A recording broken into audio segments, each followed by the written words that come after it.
Imagine a courtroom, and in that courtroom you have three powerful voices that are testifying about what's true. And the first voice that speaks up is sense. And he comes up and he testifies, I've seen the facts, I've heard the sounds, I've felt the evidence, and based on what I can detect, on my observations, what God says isn't happening. The next voice that comes up and testifies to what is true is reason. I imagine reason, I don't know why, I imagine reason putting on glasses, a monocle. We'll go with a monocle.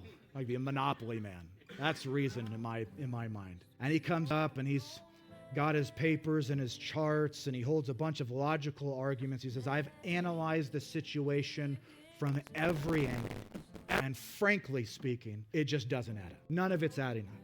What God is saying seems impossible, irrational even. And as you begin to think about how we tend to live as humans, our typical human response is the voice of sense and the voice of reason. But then there's a third voice that comes in and testifies to what is true. And that third voice is the voice of faith. And faith does not come in with charts and calculations and physical evidence. All faith does is he just simply holds up God's word and says, I rest my case on this.